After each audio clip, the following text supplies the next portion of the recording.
एक गांव में एक बूढ़ा किसान रहता था। उसकी लाइफ में एक बहुत बड़ी समस्या थी।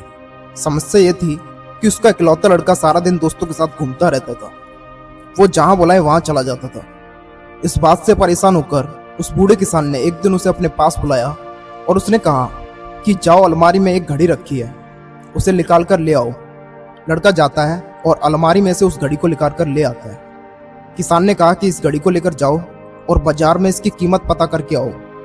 लड़का घड़ी को लेकर बाजार में गया और उसने जगह जगह इसकी कीमत पूछी।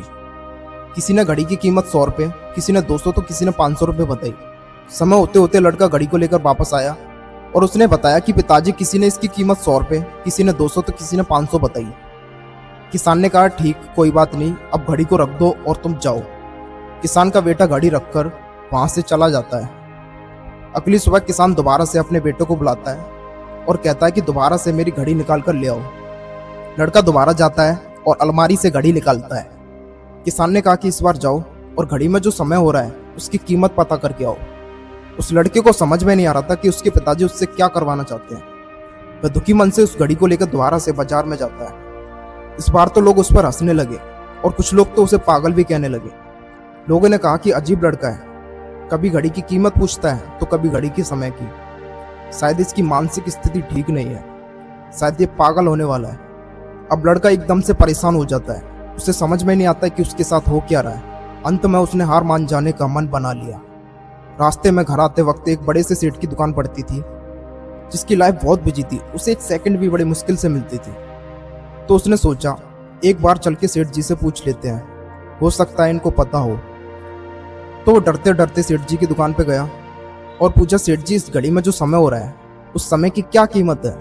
सेठ उसकी तरफ देखने लगा। वो समझ गया कि लड़का क्या पूछना चाहता है। उन्होंने उस लड़के को अपने पास बिठाया और बोला कि देखो बेटा, इस घड़ी की कीमत हो सकती है, पर इस घड़ी में जो समय हो रहा है उसकी कोई कीमत नहीं।